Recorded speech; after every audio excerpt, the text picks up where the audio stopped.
अंबा जी विकास पुत्र पहुंच गया है। ਅੱਛਾ फोन आया जी। ਮੈਨੂੰ ਆਉਣਾ ਹੀ ਨਹੀਂ ਸੀ ਮੈਂ ਸਦਕੇ ਜਾ ਪੁੱਤਰ ਤੇਰੇ ਹੀ ਸਾਰੇ ਫੋਨ ਆਉਣੇ ਸਨ ਹੈ ਮੇਰੇ ਪੁੱਤਰ ਨੇ ਜਿੱਥੇ ਜਿੱਥੇ ਖਲੋਤਾ ਉੱਥੇ ਹੀ ਉੱਥੇ ਫੋਨ ਕੀਤਾ ਤੇ ਅੱਲਾ ਦਾ ਸ਼ੁਕਰ ਜੋਗ ਜਿਵੇਂ ਅੱਲਾ ਬਹੁਤੀ ਇੱਜ਼ਤ ਦੇ ਤੂੰ ਖੈਰ ਖਰੀਅਤ ਨਾਲ ਆਪਣੇ ਬਾਲ ਬੱਚੇ ਚੱਪੜ ਗਿਆ ਤੇ ਪੁੱਤਰ ਤੂੰ ਵੱਡਾ ਪੁੱਤਰ ਹੈ ਤੂੰ ਚੌਧਰੀ ਪੁੱਤਰ ਹੈ ਤੇ ਉਹ ਮੇਰਾ ਪੁੱਤਰ ਜਿਹੜਾ ਨਾ ਤਾਬਿਆਦਾਰ ਪੁੱਤਰ ਹੈ अंबा जी वो तो गल ठीक है लेकिन ना रौनक बड़ी लगी सी उस दिन। ਰੌਣਕਾਂ ਤੇ ਫਿਰ ਪੁੱਤਰ ਮੇਲੇ मैं ਸਕਦੇ ਨੇ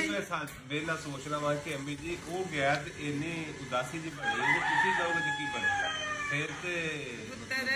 ਫਿਰ ਜਾਣਾ ਤੇ ਹੈ ਨਾ ਹੁਣ ਇਹ ਤੇਰੀ ਨਾ ਹੁਣ ਇਹ ਮਾਂ ਪਰਦੇਸਣ ਤੁਸੀਂ ਨਹੀਂ ਪਰਦੇਸੀ ਮਾਂ ਪਰਦੇਸਣ ਹੋਈ ਹੈ ਤੇ ਤੁਸੀਂ ਮੇਰੇ ਹੁਣ ਟੋਟੇ ਕਰਨੇ ਨੇ ਇੱਕ ਟੋਟਾ ਤੂੰ ਇੱਕ ਉਹਨੇ ਉੱਥੋਂ ਚੰਦਾ ਵੀ ਮੰਗਦਾ ਇੱਕ ਟੋਟਾ ਮੈਨੂੰ ਮੰਗਦਾ ਦਿਓ ਤੇ ਮੈਂ ਕਿਹਾ ਦਿਹਾੜਾ ਕਰ ਲਵਾਂ ਮਾਂ ਪਿਓ ਨਾ ਤੇ ਸਾਲ ਦੇ ਨਾ 3-3 ਮਹੀਨੇ ਵਾਂ ਉਹਨੂੰ ਨਾ ਵਿਕਾਸ ਨੂੰ ਆਖੋ ਸੋ ਕੁੱਕੜ ਨਹੀਂ ਪਤਾ ਰੱਖੋ। ਆਓ ਇਹ ਪੁੱਤਾ ਸੱਤੀ ਪੀੜੀ ਗਾਉਣਾ ਕੋਈ ਹਾਲ ਹਾਲ ਦਾ ਆਹੋ ਇਹ ਕੀ ਚਲੋ ਚਲੋ ਫਿਰ ਪੁੱਤਰਾ ਜਿੰਦਾ ਰਹੇ ਕੁਕੜੀ ਕੁੱਕੜ ਨਹੀਂ ਜਿਉਂਦਾ ਰਹੇ ਜਿਉਂਦਾ ਠੀਕ ਹੈ।